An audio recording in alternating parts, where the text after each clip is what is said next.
I'm often asked, why don't butterflies come to my garden? My neighbors have them, but the butterflies just flit through my yard and don't stay. What can I do?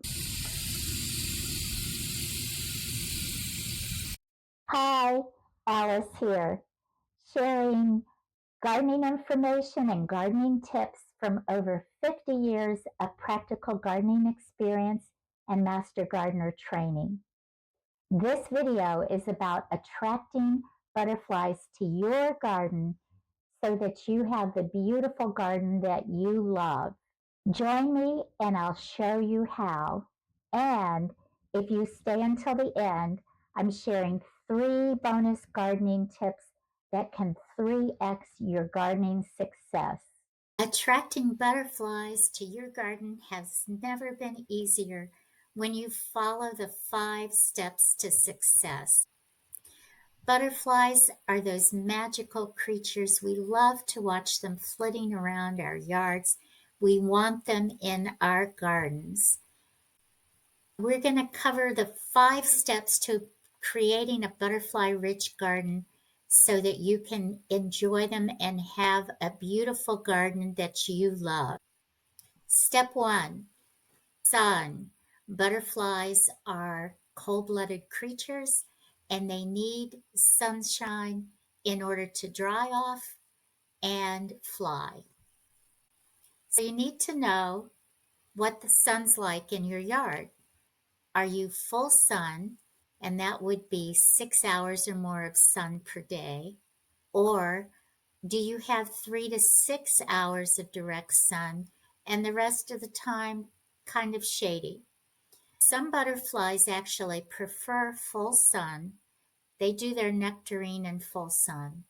Some butterflies prefer the partial shade for nectarine. Those are the ones that are darker or black.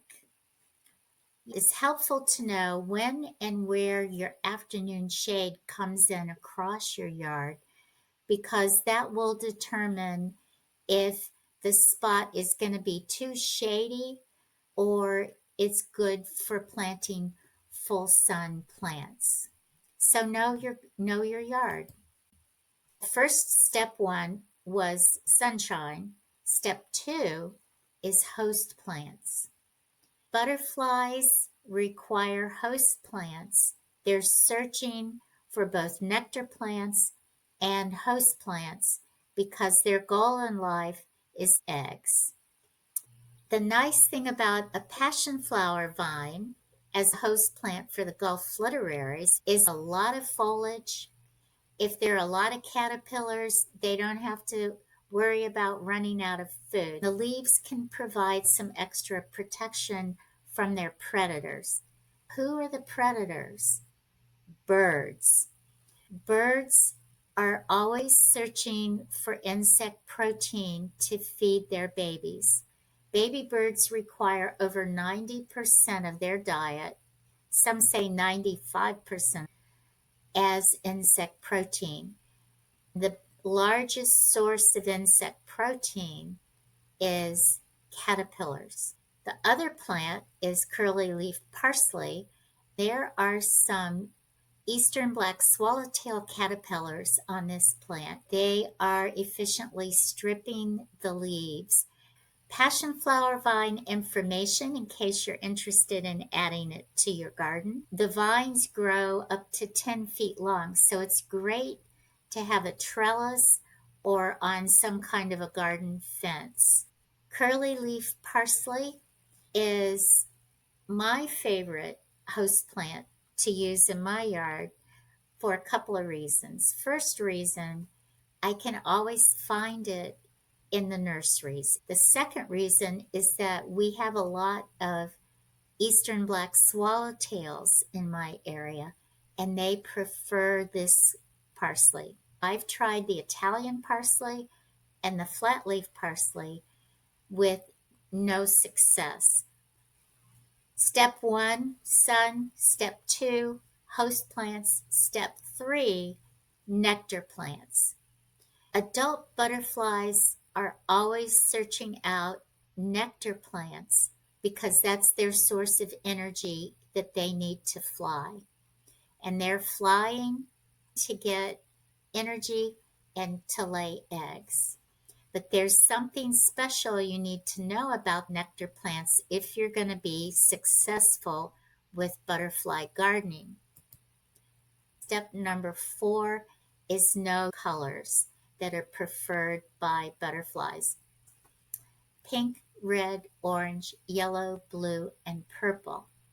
Butterflies have 6,000 lenses in their eyes, and they can see ultraviolet that's emitted from flowers. Each color has its own wave frequency. The butterflies are looking for the colors and recognize the frequency.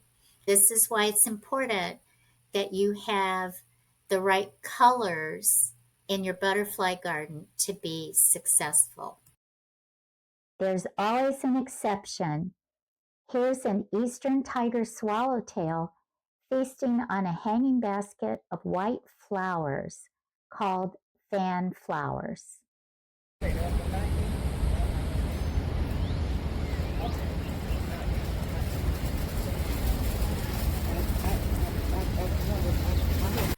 When I started my butterfly garden, I chose red pentas because I could go shopping and find them at the local garden centers. They were easy to grow, grew quickly, and started blooming in the summertime. The blue salvias are very hardy perennial, where the pentas mostly are annual unless you live in a almost tropical area, because at first frost they die, but the salvia may die back, but they come back, so they're good for more than one season. They have spikes of beautiful blue, almost purple, tubular shaped flowers that are very attractive to butterflies and to pollinators. The penta is a full sun plant and grows in mildly acidic to alkaline soil, which makes it a very versatile plant. It starts blooming in the summer and it blooms through the fall. If you go to the garden center too early in the springtime, you will not find pentas available. So wait until it's closer to summertime, like in May, when you start shopping for pentas. The salvia is Mystic Spire's blue, very popular plant, very hardy, blooms in springtime, which is nice. That's earlier than the pentas bloom. So you've got some nectar source for the butterflies that might be earlier in their fly time than other ones that come the beginning of summer. The 5th step, it's spread out. What's recommended is to find 3 to 5 different places in your yard, or 3 areas on your patio or balcony where you can plant host and nectar plants, and buy at least 3 of each kind. For example, if you had host plant and you chose curly parsley, buy 3. If you're going to do nectar and you have limited room and you can only get 2 kinds of nectar plants, then buy 3 pentas and 3 salvias so that you have enough. The reason for the different places is that as the butterflies are flittering around, it's a higher possibility that they will see the nectar flowers, recognize the colors, and come into your yard. With the 3 different plants, You want to have enough of each kind so that there's sufficient nectar available and there are enough host plants to feed all the hungry caterpillars. Now, 2 gardening tips, especially for senior gardeners. Do protect your back when you're gardening. It's easy to bend over and lift what you think isn't that heavy a pot, or try dragging it around, or carrying too many potted plants to wherever you're going to plant them. You can easily strain your back. I use a collapsible hand truck. The nice thing then is that it's easy to collapse the wheels, and it just becomes a small piece of equipment, and I can store it in a closet or out of the way. Gardening tip number 2, don't put host plants near bird feeders. Bird feeders are where the birds go. Birds will look around the area. They're queued up waiting to get to the feeders, and they check out the plants. They can see the caterpillars because they're always looking for caterpillars to feed their babies. If they know host plants are there, they'll be looking for caterpillars, and they will strip all of the caterpillars off of the host plants. Same thing with a bird bath.